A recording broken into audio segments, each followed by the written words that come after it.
Hello everyone, सभी का हमारे यूट्यूब चैनल संस्कृत धारावाहिनी पर हार्दिक स्वागत है। आज हम राजस्थान बोर्ड परीक्षा 2022 कक्षा 10वीं का हिंदी के अति महत्वपूर्ण 35 प्रश्नों को हल करेंगे। ये 35 प्रश्न आपके बोर्ड के एग्जाम के अंदर हूबहू मिलेंगे। इन 35 प्रश्न ये अति महत्वपूर्ण प्रश्न हैं, तो इन सभी को अपन तैयार कर लेते हैं जिससे हमारे बोर्ड एग्जाम में अच्छे से अच्छे नंबरों से पास हो सके। क्योंकि ये महत्वपूर्ण प्रश्न है, बार बार एग्जाम में पूछे जाने वाले प्रश्न हैं। कौन से पार्ट से कितने प्रश्न ज़्यादा पूछे गए, उन सभी प्रश्नों का समावेश किया गया। तो एक एक प्रश्न है वो आपके लिए इम्पोर्टेंट क्वेश्चन है, तो हमें इन सभी प्रश्नों का अच्छे से तैयार कर लेना है। जो हमें 25 अप्रैल को एग्ज़ाम होगा हिंदी का, उसके अंदर आपके अच्छे से अच्छे मार्क्स आ सके। इस उद्देश्य की दृष्टि से मैंने ये 35 महत्वपूर्ण प्रश्न बनाए हैं। यदि आप वीडियो पहली बार देख रहे हैं, यदि वीडियो पे नए नए हैं और पहली बार देख रहे हैं, तो हमारे यूट्यूब चैनल को प्लीज़ सब्सक्राइब कर दीजिएगा और वीडियो अच्छा लगे तो वीडियो को लाइक ज़रूर कीजिएगा, क्योंकि ये आपके महत्वपूर्ण प्रश्न हैं। चलिए प्रश्नों की शुरुआत करते हैं।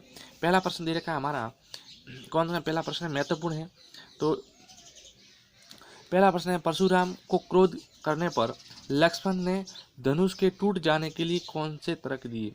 जब राम के द्वारा जो धनुष टूटा था, उस धनुष के टूट जाने पर जब परशुराम क्रोधित हुए तो लक्ष्मण ने धनुष के बारे में क्या कहा था, उसका वर्णन आपको करना है। धनुष टूट जाने पर लक्ष्मण की क्या व्यंग्य किया था, लक्ष्मण ने क्या व्यंग्य किया था परशुराम को, उसका वर्णन करना है इसमें आपको।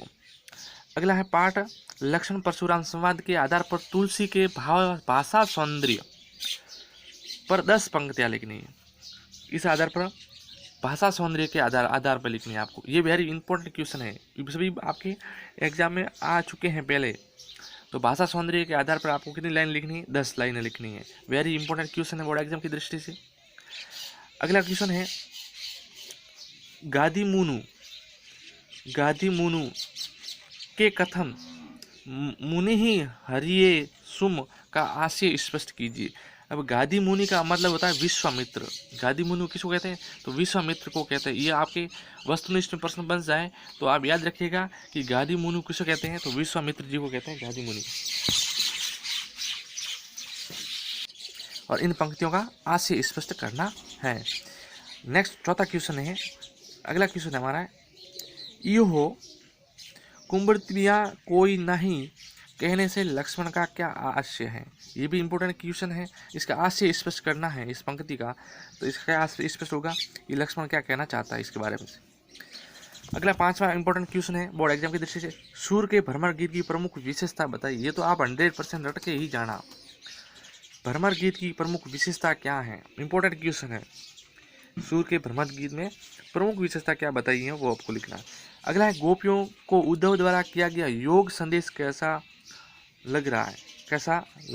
लगता है। तो ये भी इंपॉर्टेंट क्वेश्चन है, 100% एग्जाम में आने की संभावना है। वेरी इंपॉर्टेंट क्वेश्चन है, ये आएगा 100% आपको देखना पेपर के अंदर मिलेगा। तो ये आपको याद रखना है कि गोपियों ने उद्धव को के बारे में जो योग संदेश था वह कैसा लगा था, योग संदेश के बारे में बताना है आपको। अगला है, उद्धव भले लोग आगे के परहित डोलय धाये का आशय स्पष्ट कीजिए। इसका आशय स्पष्ट करना है। इस पंक्ति का आपको करना आशय स्पष्ट करना है कि इसका अर्थ, मूल अर्थ क्या निकल रहा है। यह भी इंपॉर्टेंट क्वेश्चन है।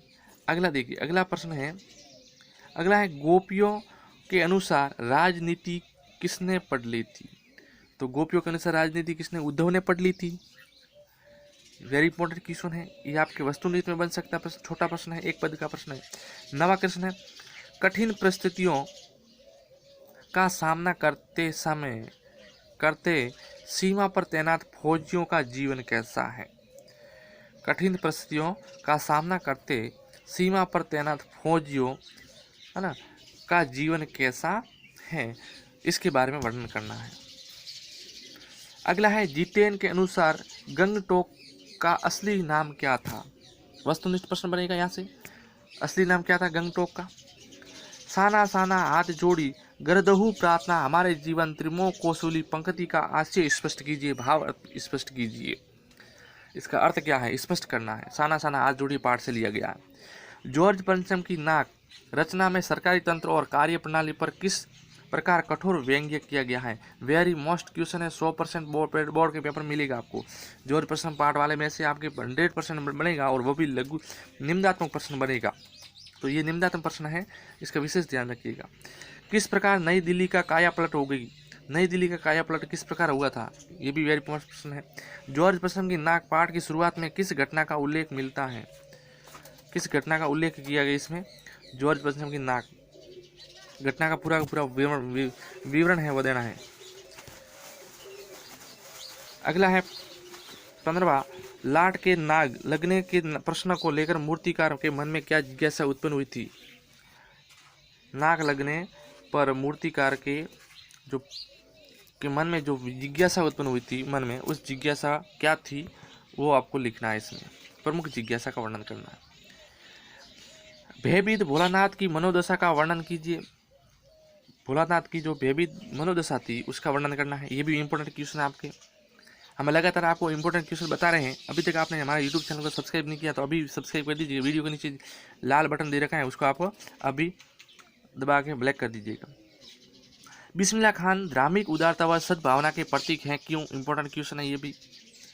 नौबत खाने में इबादत नामक पाठ में लिख क्या संदेश देते हैं? लिखा क्या संदेश देते हैं? इंपॉर्टेंट क्वेश्चन है। मनु भंडारी की पिता के व्यक्तित्व की विशेषता एक कहानी यह इस आधार पर बताइए। वेरी इंपॉर्टेंट क्वेश्चन, 100% आएगा ये। यदि आप इसका PDF लेना चाहते हैं, यदि आप इसका आप PDF लेना चाहते हैं तो वीडियो के डिस्क्रिप्शन के बॉक्स में नीचे लिंक दे रखी है, उस लिंक पे जाके आप इसको वहाँ पढ़ भी सकते हैं। यदि आप डाउनलोड करना चाहते हैं तो डाउनलोड भी कर सकते हैं, ठीक है ना। दोनों तरह की सुविधाएं आपको उपलब्ध है वहाँ पे। अगला क्वेश्चन है, देखिए, लेखिका के मन में हीनता का भाव पैदा क्यों हो गया था? मनु भंडारी के मन में हीनता का भाव क्यों पैदा हुआ था उसके बारे में वर्णन करना। बाल गोविंद भक्त पाठ के आधार पर बाल गोविंद भक्त का चरित्र चित्रण वर्णन करना है। चरित्र चित्रण करना, ये इंपॉर्टेंट क्वेश्चन है। नेताजी का चश्मा कहानी के अनुसार देश में निर्माण में बड़े नहीं बच्चे भी शामिल हैं। आप देश के नए निर्माण में किस प्रकार का योगदान देंगे? वेरी वेरी इंपॉर्टेंट क्वेश्चन, अभी से लगा लीजिए। फुल पत्ती वाला प्रश्न है ये और पेपर में आपको 100% मिल जाएगा। हवलदार साहब द्वारा कैप्टन के बारे में पूछे जाने वाले पान वाला उदास क्यों हुआ था? जब हवलदार साहब ने कैप्टन के बारे में पूछा तो उस पान वाला से पूछा था, तब पान वाला उदास क्यों हो गया था? ऐसी बात सुनकर, कैप्टन के बारे में सुनकर। 24वां कन्यादान कविता के संदेश या उद्देश्य पर प्रकाश डालिए। वेरी इंपॉर्टेंट क्वेश्चन है। हवलदार साहब मूर्ति के बारे में सोचते सोचते किस निष्कर्ष पर पहुंचे थे? 101% याद रखना है। कौन सा निष्कर्ष पर पहुंच गए थे? अंतिम। बाल गोविंद भक्त के अंतिम दिन किस प्रकार बीते थे? गोपियों द्वारा उद्धव, यहाँ पर उद्योग लिख दिया, उद्धव, गोपियों द्वारा उद्धव को भाग्यवान कहने में क्या व्यंग्य नीत है? इंपॉर्टेंट क्वेश्चन है। कन्यादान कविता में बेटी को अंतिम पूंजी क्यों कहा है? 100% आएगा। छाया मत छूना कविता में कवि ने किस काव्य शैली को अपनाया है? किस काव्य शैली का अपनाया? फिर अगला क्वेश्चन है, देह सुखी हो पर मन में दुख का अंत नहीं, इस पंक्ति का आशय स्पष्ट करना है। हमारा देह सुखी है लेकिन मन का दुख का अंत नहीं हो रहा है, उसका आशय सुनना है। अट नहीं रही कविता का क्या संदेश है? उज्ज्वल गाथा कैसे गाऊं मधुर चांदनी रातों को कथन के माध्यम से कवि क्या कहना चाहता है? तो कवि क्या कहना चाहता है? इंपॉर्टेंट क्वेश्चन है ये वाला, वेरी मोस्ट इंपॉर्टेंट क्वेश्चन, आपको बोर्ड में हुबहू मिल जाएगा। गागर रीति से कवि का क्या आशय है? ये प्रश्न इंपॉर्टेंट है, आप लगा दीजिए। अभी से आपको ऐसा कैसे हुबहू मिलेगा ये वाला, ये 2 प्रश्न तो ऐसे कैसे आपको मिल जाएंगे बोर्ड में, गारंटी के साथ में। अगला क्वेश्चन देखिए, 34वां है, रामचरितमानस के लेखक कौन है? तो रामचरितमानस के लेखक कौन है? तुलसीदास जी है। तुलसीदास जी रामचरितमानस के लेखक हैं। जयशंकर प्रसाद का जीवन परिचय व उनकी प्रमुख रचनाओं का उल्लेख करना है। जयशंकर प्रसाद का जीवन परिचय लिखना है, जन्म कब हुआ था, मृत्यु कब हुई थी, उन्होंने प्रमुख कौन कौन सी रचनाएं लिखी, उन रचनाओं को आपको वर्णन करना है।